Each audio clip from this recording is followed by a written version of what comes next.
Tayo po tayong lahat. Palakpakan natin ang ating Diyos. We praise you, Lord. Salamat po aming Diyos. Pinupuri ka namin sa umagang ito. Hallelujah to your name. We glorify your name. Purihin ka aming Diyos. Napakabuti mo po, aming Diyos. Hallelujah.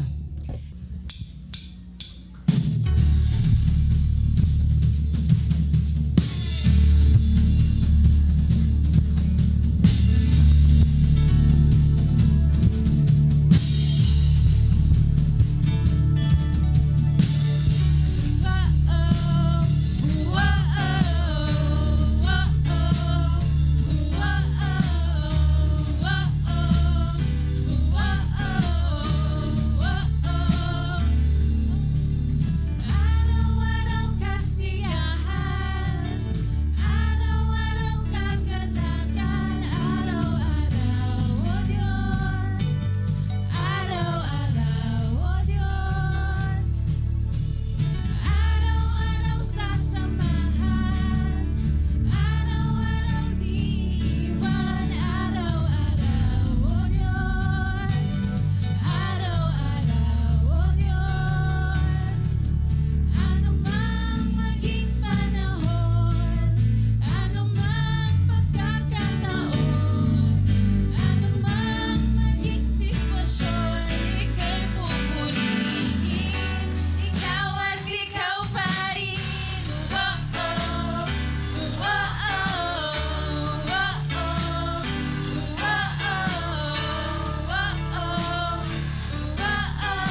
Allow me now to propose to you, gentlemen and ladies, ang isang salita, ang one word na pwede pong iugnay at magpatunay sa buhay. Yung talagang buhay na isang iglesia, dili ba kundi yung word na ministry.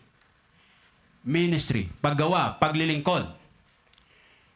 Kapag ka sinasabi nating buhay, totoong buhay, gising, kumikilos, may nangyayari, hindi kuyakoy, hindi upo-upo lang, hindi spectator. Yung sabi po ng biro taga-tanawan. Tanaw lang tanaw. Hindi po observer, kundi active participant.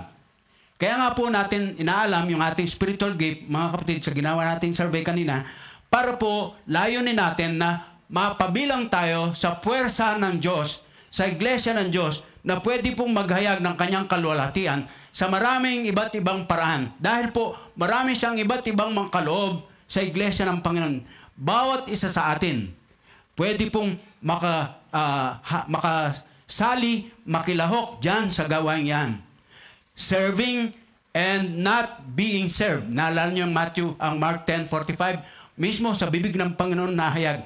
Sabi niya, I did not come to be served, but to serve and to give himself as ransom for many.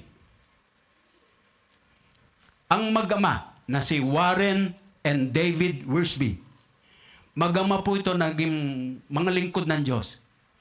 Naalala ko, may pagkakataon po itong si Warren Wiersbe ay naging International Director ng Back to the Bible Ministry. At bago po siya naupo for 25 years as yung pong nangunguna sa gawin ng Back to the Bible, nakapagpastor po muna siya sa kanyang karanasang paglilingkod ng 25 years din. Tapos tinawag nga po siya to direct the ministry of Back to the Bible. Nakagawa po sila ng aklat na mag-ama. Ang pamagat po ng kanilang aklat na sinulat, Making Sense of the Ministry. Describing what true ministry is from the Scriptures. At ang titingnan po natin mga kapatid ay ang kalagayan ng church in Thessalonica. Yung po ang ating tekstong binasa kanina. Nahayag po, we dare to say authentic, makatotohanan ang sulat po ni Apostle Pablo tungkol sa church ng Thessalonica. Alam baga, nilalayon po natin ngayon sa mensahe ng Diyos, mga kapatid ko sa Panginoon.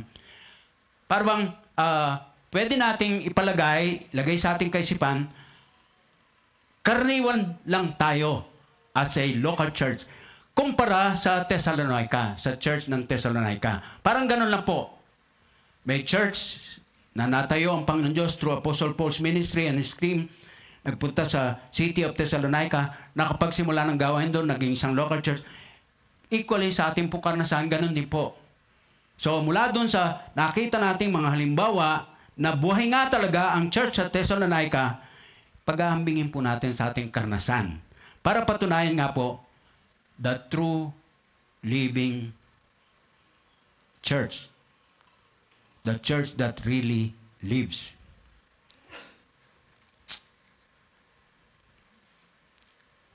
At the same time, sa pag-aaral po ng mag-amang Warren and David Wiersbe, tutulungan po tayo maunawang mabuti what ministry is.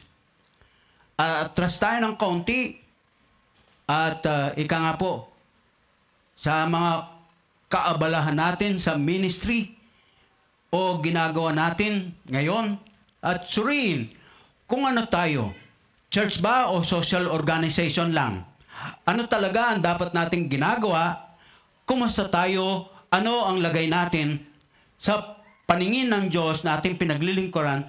At higit sa lahat, bakit nga po ba tayo nabubuhay?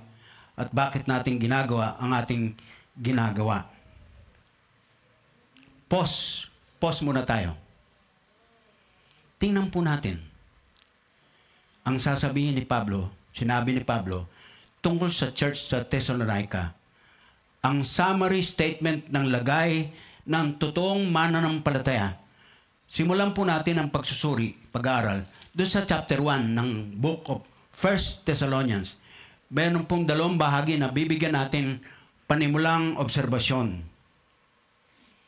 Ang una po, mga kapatid, chapter 1, verses 9 and 10. 1 Thessalonians chapter 9 and 10. Ang sabi po dito, mga kapatid, 1 Thessalonians 9 and 10. For they themselves report what kind of reception you gave us. Paano nyo kami tinanggap? Sabi niya sa mga manampalataya sa Thessalonica. At sabi nila, meron kasing ibang mga churches anywhere sa probinsya ng Macedonia at Achaia, nalalaman lang nangyayari sa inyo sa Thessalonian Church. At sabi niya, ulitin ko lang po yung pambungad, sabi niya, for they themselves report what kind of reception you gave us. They tell, 1, how you turn to God from idols. 2, to serve the living and true God. 3, and to wait for His Son from heaven, whom He raised from the dead, Jesus, who rescues us from the coming wrath. Tatlong bagay po, tatlong sangkap na magpapatunay po, ito yung talagang totohanang conversion experience. At makaka-identify po tayo dito, much more sa kalagayan, sa konteksto ng pagiging Pilipino natin. Relihiyoso tayo, na ituturing. Pero, ito pong malaking kaibahan. Una, sabi po niya, they themselves report what kind of reception you gave us. Siyempre, kasama po yung dala-dala ng mensahe ng kaligtasan sa pamagitan ng Panginoon Jesus. Tinanggap po nila. So, na-born again sila, nakabuo sila ng isang grupo ng mga mananampalataya. Bakit ba ako nauutal, nabubuyoy? Ang bilis yata na aking pagsasara. Nasusundan niyo po ako? Buti naman. Nasaan na nga po tayo? Hindi, nandito tayo, magkakasama. Joke. So, una, sabi niya, how you turn to God from idols. Mga kapatid ko sa Panginoon, malamang nakararami sa atin, galing po doon sa background na yon. We practice our religiosity sa pamagitan po ng pagsamba only to idols, graven images. At hindi naman po yan makakaila sa atin. Mula sa labas pa lang ng ating pintuan, meron pong mga palatandaan na, mga physical na mga tawag natin ay mga simbolo po, palatandaan ng pagiging relihiyoso natin. Pagpasok natin sa ating mga bahay, lalo na sa mga nakatatandang mga bahay, meron po yung partikular na mini altar. Nandun po yung graven image. And so on and so forth.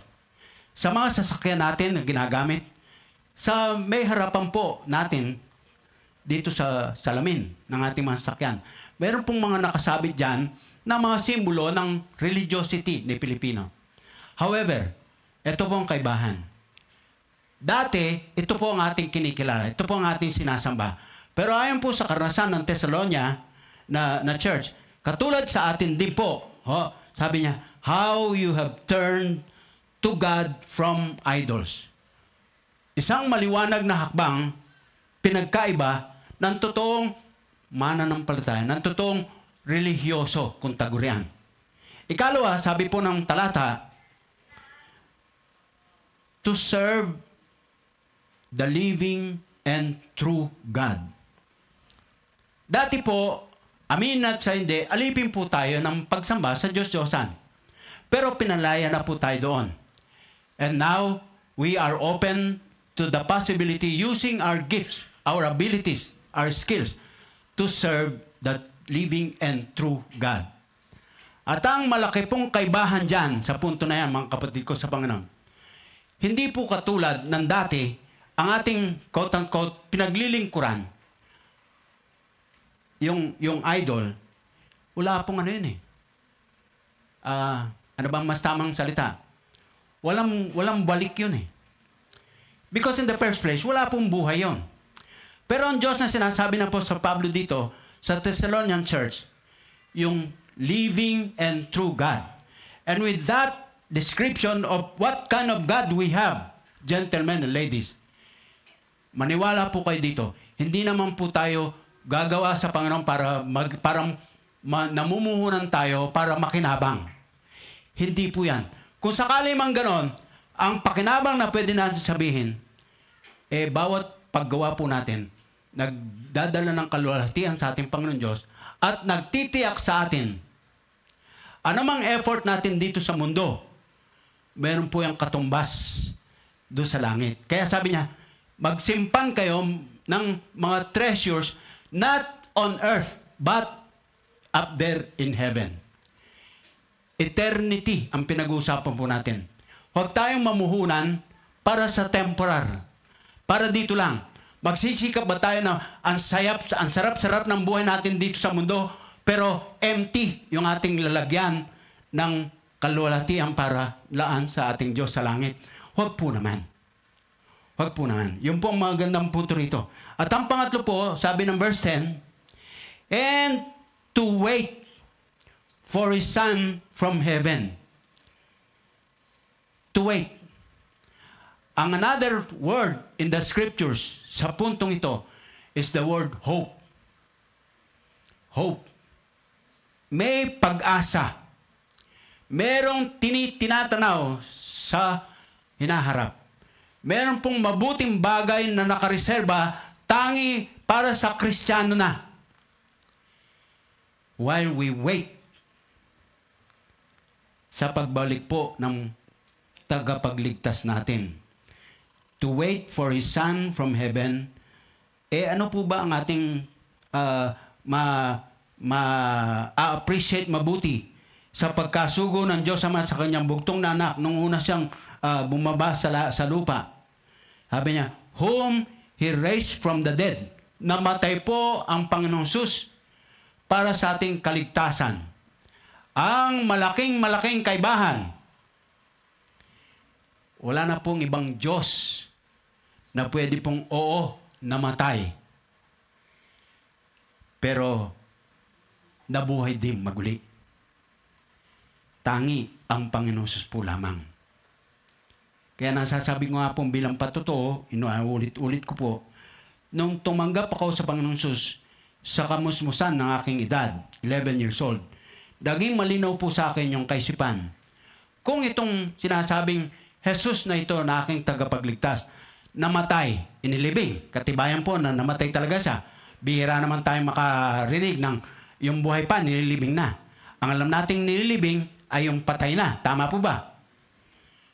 Di ba sa balita, nito lang linggong ito, meron pong isang funeral home somewhere sa Manila.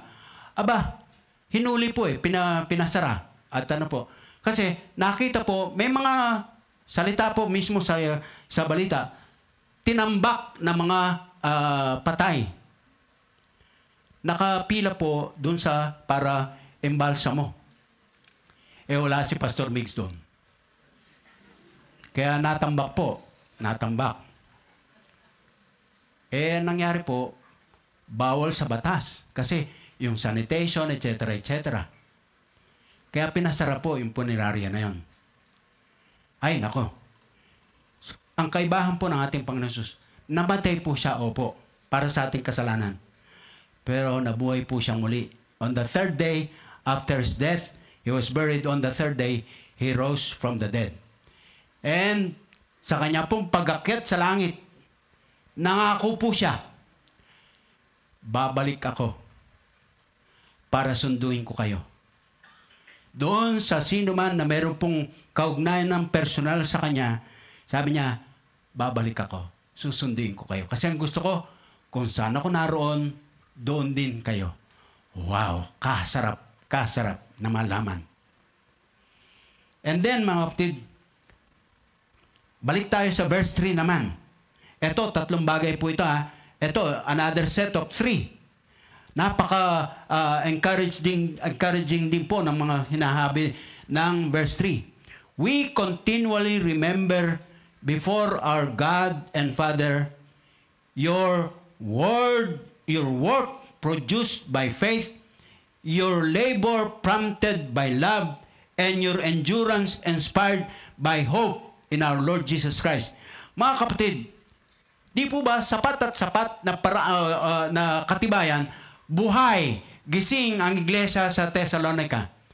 And equally, kung ganun po ang pwedeng i-describe sa ating panahon, ang Marikina Christian Fellowship as a local church, buhay ba talaga ito?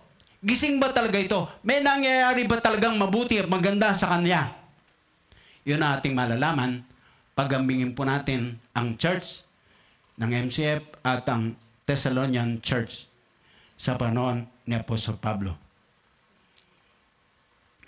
Una, verse 7. Ang sabi po ng verse 7 ng chapter 3, balik punta po tayo dun sa ating binasa kanina. Verse 7. Ang sabi po ng verse 7,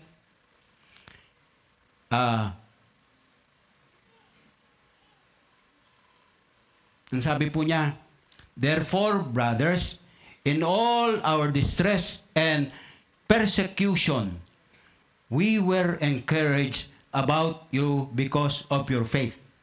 Ang ganda ng huling linya. Sabi niya, we were encouraged by the, because of your faith.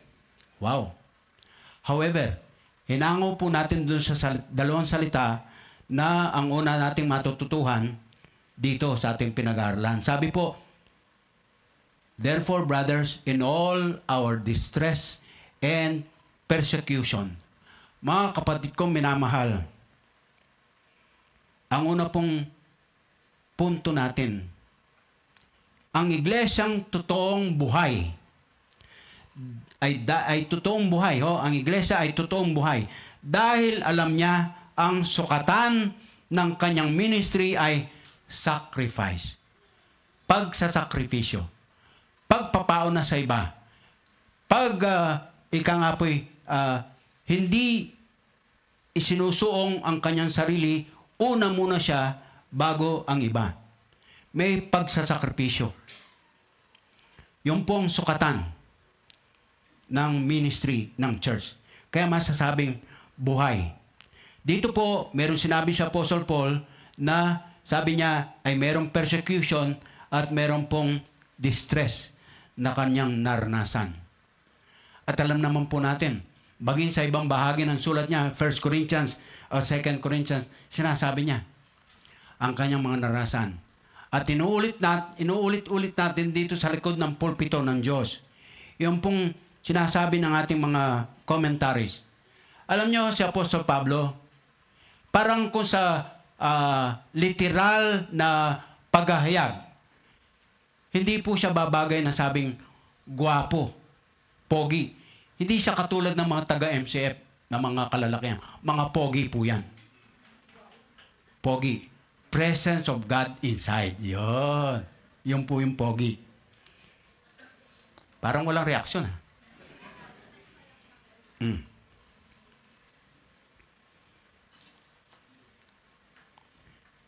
Sa aklat po na sinulat nitong Magamang Worsby, kinote po nila, okay ba yung Tagalog natin? Kinote nila, yung si Mamang John Henry Jowett. Ang sabi po ni John Henry Jowett, ministry that costs nothing accomplishes nothing. Ministry that costs nothing accomplishes nothing. May sakripisyo. Pero, hindi po natatapos doon. Mga pinakaibig, lubos-lubosan ko pong inihahayag sa inyo, batay sa salita ng Diyos at ganun din po sa pagkakatiwala ng Panginoon sa paglilingkod sa Kanya. Napatutunayan po. Opo, may sakripisyo. Pero sa dulo, benepisyo. Benepisyo. Ang totoong nakararanas ng sakripisyo bilang paglilingkod sa kanyang Panginoon. Ibig sabihin, individual man o iglesia, gising buhay na iglesia, handang magsakripisyo dahil hindi niya pinupuhunan, pero tinitiyak may benepisyo. At dalawang larangan po yan, mga minamahal. Dito muna sa lupa, may benepisyo na. Much more, guaranteed by God and His Word, may benepisyo. Nagyabang sa atin sa langit. Hallelujah sa ating Panginoon Diyos. Hallelujah. Ang Panginoong Hesus, siya na pong pinakamodelo natin dito. Nauna na po siya na makaranas ng totohanang sakripisyo. Mismo ho, sa pagsunod niya sa Ama, pagsusugo sa Kanya dito sa lupa, quote-unquote, sakripisyo na po yun. Hari siya doon sa langit. Sitting with the seat of authority, the right hand of God the Father. Enjoy niya ang lahat. Ano pang kanyang hihingin? Pero entusan po siya ng kanyang Ama. At naging masunuran siya sa kanyang Ama so that sa kabila ng alam na niya, bago pa lang po siya sumunod, alam na niya kung ano ang kanyang magiging misyon sa lupa. Kapatid ko sa Panginoon, sumunod pa rin po siya. Todong sakripisyo ang kanyang kinaharap. Hanggang doon sa ihatid siya doon sa bulubundukin ng Golgota at ipako po siya doon sa krus ng Kalbaryo. Sakripisyo. Yun po ang sukatan. At kung ang iglesia, katulad ng MCF, ay handang humarap sa mga pagsubok, sa mga sakripisyo, walang basta naka-appreciate sa kanyang ginagawa, ang mahalaga po, patuloy pa rin niyang ginagawa dahil kumbinsido ang MCF, ito ang pagkatawag sa kanya. That's why, buhay ang iglesia. Totoong buhay. Ikalaw po, verse 8. Ang sabi ng verse 8, dito sa ating pinag-aaralan, for now, we really live, since you are standing firm in the Lord. Pansinin niyo po yung phrase, you are standing firm in the Lord. With that phrase, masasabi po natin, ang iglesia po ay matuturing na totoong buhay. Pakisikong mga katabi mo kalit kanan, buhay ka ba? Gising ka pa ba? Parang, pinaghihili ka ba ng boses ni pastor? Gising. Ang iglesia po ay totoong buhay kasi angkin po nito na ang pribilehyo, the privilege ng ministry ay paglago. Paglago. Isipin po ang sabihin ni Apostol Pablo sa mga taga-Thessalonica, sabi niya sa verse 8, for now we really live. Kumbaga sinasabi niya, may kasiyahan na ang aming mga puso sa paglingkod. Kasi yung aming ginawa sa inyo, pumasok kami sa inyo, pinahayag ng mabuting balita ng kaligtasan, tinanggap niyo, nagbunga, nakapagsimula ng gawain sa Panginoon dito sa Thessalonica. Sabi niya, now we really live, since you are standing firm in the Lord. How? Kasarap po, mga kapatid. Kasarap. Growing deeper, growing closer, growing larger. Such wonderful privileges of ministry. Sa MCF po, mga kapatid, think about our ministry. Gaano tayo kalalim na kay Lord? Meron po ba tayong mga gawain matutukoy talagang tuwiran, hayagan? Dahil sa gawain ito, na buong gawain ito, dahil ginugusto ng MCF, bawat isang kaanib ng local church MCF, lalago, lalalim, tatatag sa kanyang personal na kaugnayan sa kanyang Diyos. Hanggang masaya niyang, buong ngiti niyang paglilingkuran ng kanyang Panginoon through MCF. Gaano na tayo kalapit in growing to others? Ibig sabihin po, lumalago tayo, naabot po na ba naman natin yung iba? Napapalawak natin ang ating pananaw para makita po natin yung iba, lalo na nakapaligid sa atin. Ang layunin po natin, mga kapatid, halimbawa, noong nakaraang taon sa ating workers conference, mission conference ng MCF, ang isa pong napagkasunduan ng ating mga daughter churches in the year, meaning this year, meron pong isa na mabuong church sa pamagitan ng effort ng bawat isa.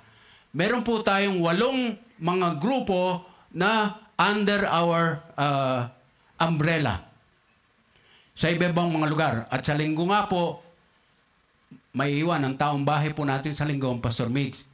Kasi po ang inyong mga lingkod, kami mag-asawang Flores, mag-asawang Bautista, pupunta po tayo sa church na pinapastoran ng Pastor Roger, ano nga apelido? Isidro. Ba't nakalimutan yung pastor? Pambira ka naman, kinakalimutan mo eh. Pastor Roger Isidro sa Santa Elena, Camarines Norte. I-ordain po natin siya bilang pastor nila. And of course, kasabay po nung anibersaryo ng church. Doon. Magsasalita po ang inyong lingkod doon. So with that, mga kapatid, goal ng bawat isa. Bago pa man po mangyari ito na pagkasunduan, meron po tayong mga churches under our umbrella, nagkakaroon na po ng kanilang daughter church kung tawagin. May mga outreaches na po, katulad halimbawa, ang church natin dito sa Nangka, pinanguna ang Pastor Lito San Jose. Meron na po silang gawain doon sa Santa Ana, Silangan. Tapos po, meron pang isang church na kanilang sinisimulan. At iba't iba pa. Tayo po, sinisikap nating mapangalagaan, mapatuloy po ang gawain natin sa Tumana. Mula po roon, sa panahon na ibibigay sa atin ng Panginoon, meron pong church na maitayo tayo doon. At iba't iba pa po, mga kapatid. Bakit po? Ito, ang isang pribilehyo na bigay ng ministry, paglago. At kapatid, bagay ng pinaka-nanay natin, tayo po dito sa Marikina, ang isang unang kapahayagan ng pag-grow deeply, pag-grow closely, pag-grow largely, bilang katuparan po ng ninanais ng Panginoon sa atin. Ikatlo, verse 9. Ano po ang sabi ng verse 9? Ang wika po dito, how can we thank God enough for you in return for all the joy we have in the presence of our God because of you? Ang key word natin dito, presence of God. Presence of God.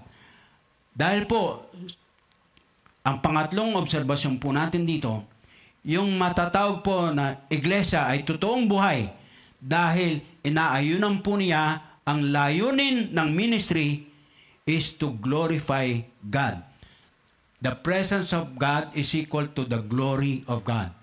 Both Old and New Testament scriptures nagpapahayag po ng katotohanan yon. Yung presensya ng Diyos sa kalagitnaan ng iglesia. Mga minamahal, naging pangarap po, hindi lang ng inyong lingkod, kundi ng kabuuang pamunuan ng iglesia, ng MCF. Yung bang pag-akyat pa lang po ng isang tao na sasama sa atin sa pagsamba, pagkakita pa lang po sa altar ng Panginoon, may pagkamangha na po, may pangilabot na po, ika nga. Kumbaga, parang ramdam niya, kita niya, maging sa parampo ng buo ng altar ng kabanalan ng Diyos sa ating kalagitnaan. Buong ingat po natin pinag-aralan yung katotohanan na yun noong nakarang taon. Ang ating tema ay tungkol sa kabanalan, holiness. Holiness. Mga kapatid, wala naman po dito sa atin yung ginamit ng Panginoon Diyos upang mabuo po itong ating altar. Ito po ay kaloob sa Panginoon ng isang kapatiran natin doon sa bahagi ng Pateros. Pinagpala po sila ng Panginoon sa isang paraan ng paggawa, hanap buhay ng pamilya. At ang headquarters ng PCEC ay pinagpala rin po katulad sa atin ng mga puso ng pamilyang ito. Dumalaw po sila sa atin one day in answer to our prayer. And we've been crying to God na madama ng sino man ang presensya ng Diyos sa dakong ito. Nabili ang lugar na ito ng MCF, nauna pa po sa amin nung kami mapunta rito. Nananambahan na po sila dito muna sa ibaba. Rough pa po ang sahig. So, unti-unti. Hanggang inayos po dito sa taas.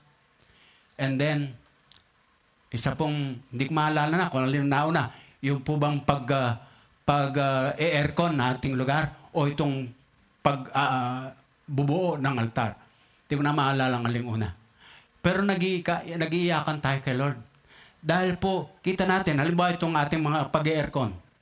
Nakikita ko sa ating mga senior, hirap sila. Naiinitan sila. So, kada makita ko, naiiyak tayo. Lord, sabi namin, pwede po bang regaluhan niya kami? Mapa-aircon na namin ang lugar. Ayun, nagpatuloy-tuloy. Muli po, hindi tayo nangingilak. Hindi tayo nangihingi. Kusang nagpapala ang kapatiran una and they share the request in prayer, and with all others, dumating ang biyaya ng Panginoon. Ang pag-acquire po natin ng harurot, equally, ganun din po. Until, ito po, ang altar. Kapatid ko sa Panginoon, lahat ng yan, ang pinagugatan ay yung maingat na pagkilala at paghahayag ng presensya ng Diyos sa ating buhay individually at sa ating kalagitnaan as a local church. And every ministry, the Lord and kanyang pinagkikitiwala sa atin, yun po ang pangunahin. Presence of God, glory of our God. At hanggang ngayon, pinagkakatiwalaan tayo ng ating Diyos. Hallelujah. Ang iglesia ay totoong buhay kasi ang kinito ang pribilehyo ng ministry, paglago. Tapos, sabi sa verse 9, ang iglesia ay totoong buhay kasi inaayunan nila ang layunin ng ministry is to glorify God. Now, Old Testament text, Isaiah 42 verse 8. Ang sinasabi po ni Lord John, kuwi daw tayo mga kapatid. Ang sinasabi po ni Lord John, sabi niya, I am the Lord. That is my name. I will not give my glory to another, nor my praise to graven images. Mataras ang dating ng salita ng Panginoon through the prophet Isaiah. Ang glory ni Lord, ang isang bagay na inilaan lamang po niya para sa kanyang sarili. And to no one else. Hindi po makasarili ang Panginoon. But as far as being God and Him alone, Kanya po yun. Walang makaagaw sa kanyang pagiging Diyos. Siya ay Diyos. Kahit na mayroong ibang mga lahi, ibang sibilisasyon na kumikilala sa iba't ibang mga Diyos, ito po ay mga Diyos-Diyosan lamang. Tangi ang Diyos, ayon sa Isaiah 42 verse 8, ang totoong Diyos. Sabi niya, hindi ko ibabahagi kanino man ang aking glory. Kapatid, let me solemnly and truly tell you this. Kung ikaw at ako, meron ng personal na relasyon kay Kristo sa pagtanggap natin sa Kanya bilang ating Panginoon tagapagligtas, you carry that glory within you. You represent God and His holy presence in this world. Kaya, pahintulot po natin, maluwag, malaya na mahayag po, magningning ang kaluwalhatian ng Diyos na yan. Just like in case of Moses. Pagbaba po niya doon sa bundok na kung saan 40 days, 40 nights, magkaulayo sila ng kanyang Panginoon doon. Na reflect po sa kanya yung holy presence ng God. Liwanag na liwanag. Nasisilaw po. Pagbaba niya, hindi po siya matingnang tuwiran ng kanyang mga kababayan. Kailangan po niyang talakbungin ang kanyang ulo para pumakita siya. Kapatid, hindi ikaw ang dapat makita sa iyo. Ang Diyos mo ang dapat makita sa iyo. Kapag ganon, collectively, yan ang iglesia na totoong buhay. Verse 10. Ano naman po ang sabi ng verse 10? Sabi po dito, mga kapatid, night and day we pray most earnestly that we may see you again and supply what is lacking in your faith. Ang keyword, prayer. Prayer. At mula po roon, mapapatunayan po natin, as in the case of the church in Thessalonica, ang iglesia ay totoo o talagang buhay kapag tanggap po nito yung tools, yung mga kasangkapang gamit sa ministry. Cross-reference natin Acts 6:4 na sinasabi po. O dito, pipili tayo ng 7 na mga tatawagin nating diakono para patuloy na magsilbi ang church sa pamagitan sa pagdidistribute ng pagkain sa mga balo. At ang sabi ng verse 4, kami naman, ng mga apostol, magpapatuloy sa prayer and ministry of the word. Prayer and scripture. Prayer and scripture. Basically, yun po ang isa sa mga hindi nakakalimutang panawagan sa likod ng pulpito ng Diyos sa ating kapatiran, sa lahat sa atin. Kung meron pong ikangay, dapat na patuloy na sakbat natin, nasa atin, yakap natin, ginagawa natin, prayer and scripture. Doon pa lang po, pagkilala na ito ay mahalagang mga kasangkapang gamit, buhay ang iglesyang iyan. And both actions are important. Hindi po pwedeng puro prayer, puro scripture. Hindi po. Pareho po sila mahalaga. Tingnan niyo po ang analysis ng isang nag-observe. At inayunan po ito ng mga magamang Wiersbe. Kung nagsasabi po na yung may Bible study lang tayo at walang panalangin, meron daw pong liwanag pero walang alab, walang init. Kung may prayer lang tayo at walang pag-aaral ng Bible, may init, may alab, pero walang liwanag. Yun po, mga kapatid. Maging maingat ang church sa paggamit sa mga kasangkapang ito sa ating ministry. Walang anumang gawaing pasisimulan na hindi muna pinahihinog sa panalangin. And remember what we've learned at sinabi natin before, we as preachers and as a church as a whole, we are not to make the Bible relevant. Yung bang napapanood, yung may mensahe po pati sa kasalukuyang panahon. No.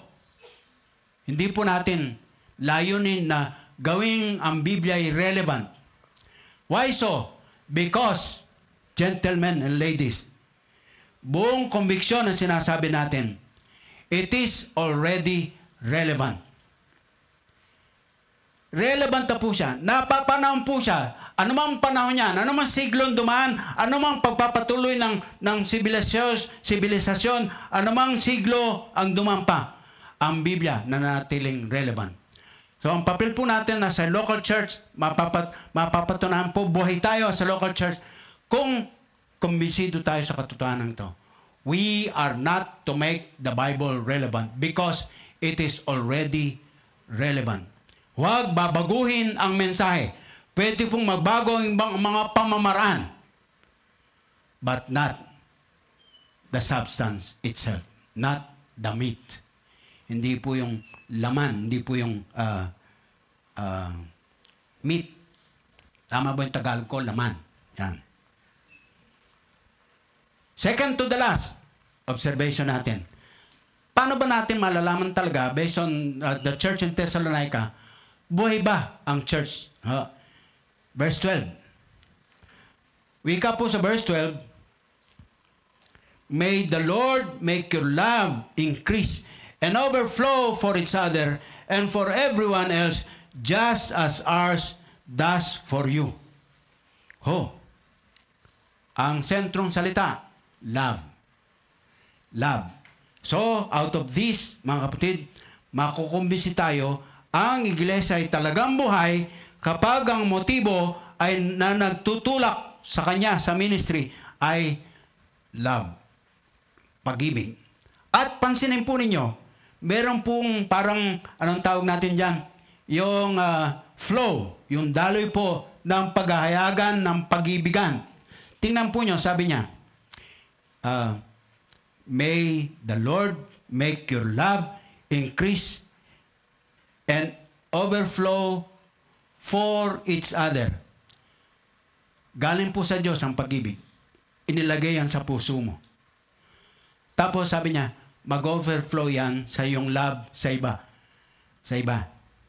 And then, ito pa. Yung sinabing, overflow for each other within the fellowship of believers, within the body of Christ. And for everyone else. Kumbaga po, aapaw yan para sa iba na. Yung bang dumating ang punto sa ating pagsasama-sama, kapatid ko sa Panginoon, mawawalan ng lugar o bahagi sa ating pagsasama-sama na solo ko ang pag-ibig. Sineshare ko yan. Mag-overflow yan. At lalabas po, dadaloy yan para sa iba. Makikita po ng iba. At ito pa, sabi pa niya patuloy. And for everyone else, just as ours does for you. God, the source of love. Sumapuso nila po sa Pablo. Pinahayag po ang pag-ibig ng Diyos sa kanila. Tinanggap nila. Nasa kanila na ngayon ang pag-ibig ng Diyos. At bawat isa na kumilala kay Kristo sa church sa Thessalonica, naghayag po ng pag-ibigan. Tapos, umapaw. Nadaloy na po sa iba. So, yun po ang ating obserbasyon. Ang iglesia ay totoong buhay kapag ang motibo, ang nagtutulak sa ministry, love. Bakit po ba tayo mahayo sa iba-ibang lugar?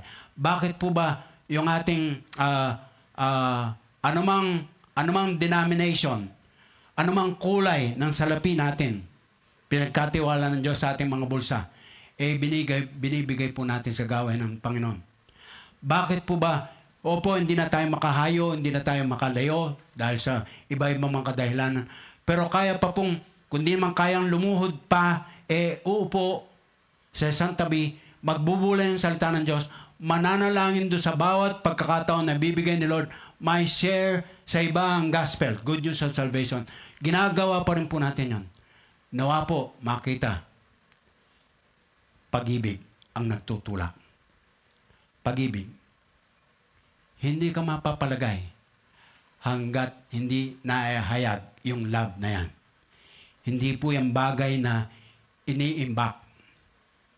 Hinohoard ang love. Hindi po. Love is shared. Ibinabahagi po yan.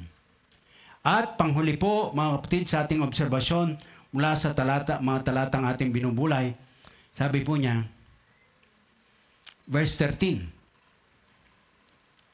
may He strengthen your hearts so that you will be blameless and holy in the presence of our God and Father when our Lord Jesus comes with all His holy ones.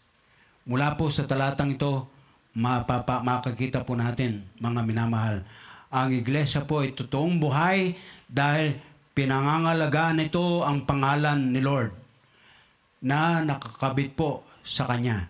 Halimbawa na lang, pinapanalangin po nung nagsisimulang yung lingkod dito sa MCF. Lord, using the initials of Marikina M, Christian C, Fellowship, using the initials of the name Marikina Christian Fellowship. Ano po ang pwede niyong bigay sa amin na kaisipan upang may pamungkahi po natin ang katotohanan na siyang pagpapakilala sa MCF as a church. So, binigay po niya sa atin, Marikina, letter M. Marikina. Marikit na. At alam po natin, kayong mga Tagalog, naniniwala ko, ayon po kayo, yung salitang marikit, mas malalim sa maganda.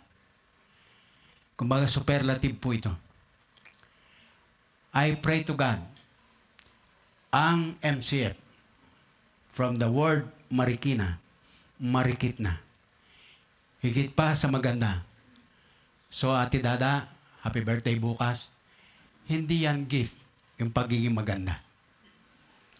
Pero alam niyo po, totoo po ito sa puso ko po ito, totoo po ito. Ang bawat MCFer, maganda. Marikit. Marikit. Sino yung sumigaw ng amen? Napalakas Praise the Lord. Tapos, fellowship. F, fellowship. Mga kapatid, konektado. Puso sa puso. Ang totoong salitang Ingles na ginamit po rito, yung pangalagaan nito ang pangalan ni Lord na nakakabit sa Kanya, karakter. Karakter. Ibig sabihin po, pag sinabing Christian, hindi po yan forma-forma lang. After all, hindi po nakukuha sa forma ang pagiging Christian. Hindi po. Kung ano o kung sino ka talaga kay Lord. At ang sabi po ng 2 Corinthians 5:17, sino mang na kay Kristo Jesus ay ano po? Bago nang nilalang. Dating mga bagay nagsilipas na. Bagong mga bagay o kalagayan. Ito na ang nangyayari. Big difference. Christ. Kaya may Christian. Christ ang root word. And then, yun po yung fellowship nga po. Konektado. Puso sa puso. Ang sabi po ng Proverbs 4:23, watch over your heart with all diligence, for from it flow the springs of life. Guard your hearts, ika. Ang batis ng buhay ang dumadaloy mula sa puso o kalooban. At yun po ang tinatawag nating character.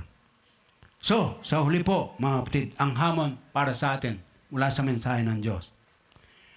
Baging tatak po natin sa ating puso, individually as well as sa church.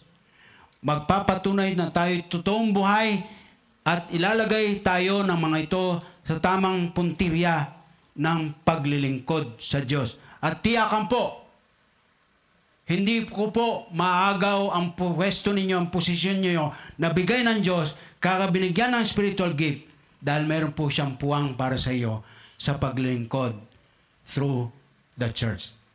Hindi po trabaho ng isang tao lang. Ang ministry po, hindi monopolya ng isang tao lang. Body. One body, but many members. God bless you in the message of God.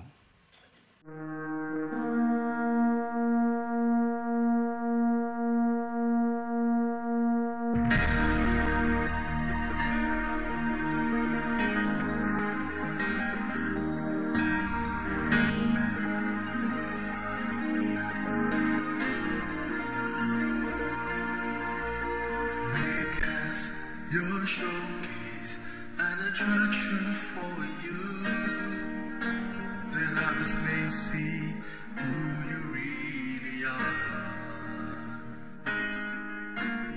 what you can do, and once they know you,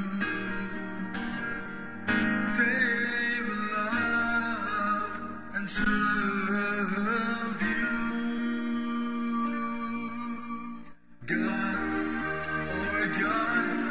Bless the world through MCF as we gather to grow.